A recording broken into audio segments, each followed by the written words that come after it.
வேதனையான ஒரு செய்தி, உண்மைக்குமே ரொம்ப கவலையாக இருக்குது. இலங்கையைச் சேர்ந்த சொந்தங்கள் 3 உடல் எடுக்கிறாங்க. அதில் 2 பேர் இந்த தசத்தலாங்கா நியூஸில் வந்து 2 பேர் தான் போட்டிருக்காங்க. மீன் தொட்டியிலேருந்து எடுக்கிறாங்க. அஸ்ஸலாமு அலைக்கும் வரஹ்மத்துல்லாஹி வபரகாத்துஹு. அன்பார்ந்த அனைத்து உறவுகளுக்கும் இனிய இரவு வணக்கம். இலங்கையைச் சேர்ந்த தொழிலாளர்கள் கொரியாவில் மீன் வளர்ப்பு தொட்டியில், அதாவது மீன் பண்ணை தொட்டியில் தண்ணீர் டேங்க், அதாவது அது மீன் தொட்டியா அல்லது வெறும் தண்ணீர் உள்ள டேங்கா என்ன ஏதுன்னு சரியாக தெரியலை. அந்த தொட்டிக்குள்ளே இருந்த ஒவ்வொருத்தருடைய அதாவது ஊறி போய் இருக்குது, தண்ணீரில் நல்லா ஊறி உப்பி போய் இருக்குது.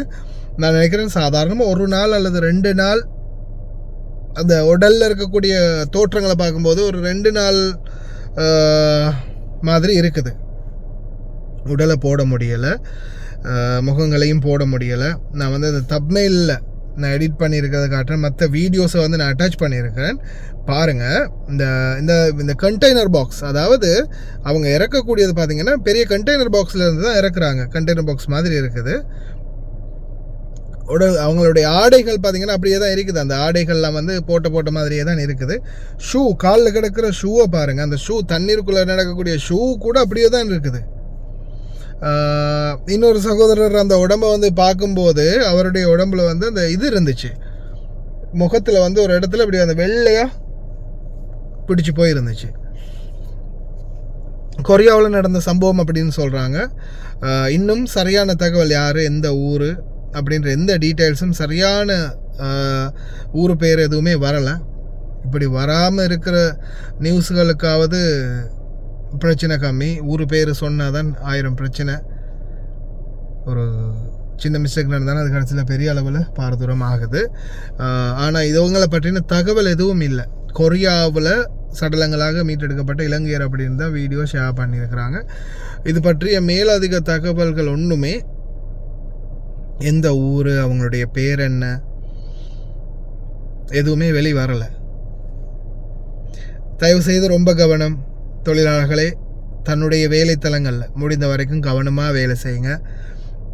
அதே மாதிரி பிரச்சனைகள் ரொம்ப மோசமான கிரிட்டிக்கலான சிச்சுவேஷனாக இருக்குன்னா உடனே வெளியேறி போலீஸ் ஸ்டேஷன் சரி வேறு ஏதாவது ஒரு முயற்சி எடுங்க. சண்டை பிடிக்காதீங்க, அடிதடிக்க போகாதீங்க, வாக்குவாதம் பண்ணாதீங்க. குறிப்பாக இந்த நாட்டை பொறுத்தவரையில், அரபு நாட்டை பொறுத்தவரையில் வாக்குவாதம் பண்ணாதீங்க. மற்ற நாடுகள்லேயும் சரி, எந்த வெளிநாட்டிலையும் சரி, நம்மளுடைய நாட்டிலேயே இப்போ எத்தனையோ பிரச்சனைகள் நடக்குது பார்க்குறோம். அப்படி இருக்கும்போது வெளிநாடுகளில் இருக்கிறோம், ஏதாவது அவசரம் என்றாலும் கோல் அடித்து மச்சான் வாடா, மாமா வாங்க, தம்பி வா, அண்ணாவான்னு கூப்பிட்ற அளவுக்கெல்லாம் இடம் இல்லை. நம்ம நாடு, நம்ம ஊருன்னா கூட ஏதாவது முயற்சி பண்ணலாம். ஒரு பிரச்சனைனா கோல் அடித்து சரி யாரையாவது கூப்பிடலாம். அந்த அளவுக்கு பக்கத்தில் யாரும் இல்லை. அதனால் வெளிநாடுகளில் இருக்கிறவங்க தயவுசெய்து கவனம். உங்களுடைய பாதுகாப்பு உங்களுக்கு முக்கியம். முதலாவது உசுர் இருந்தால் வேறு எதையாவது செஞ்சு பொழைச்சிக்கலாம். தயவுசெய்து கவனம். முன்னாடி வரக்கூடிய வீடியோ வந்து பாருங்கள். சில வீடியோ வந்து ப்ளோர் பண்ணி தான் போட்டிருக்கிறேன், நடுவில் தான் போட்டிருக்கிறேன்.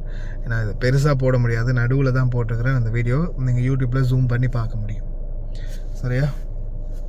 போட்டிருக்கிற வீடியோ வந்து இப்படி ஜூம் பண்ணினீங்கன்னா, இப்படி டிஸ்பிளேயில் வச்சு ஜூம் பண்ணிங்கன்னா உங்களுக்கு ஜூம் ஆகும், வீடியோ பக்கத்தில் எடுத்து பார்க்க முடியும்.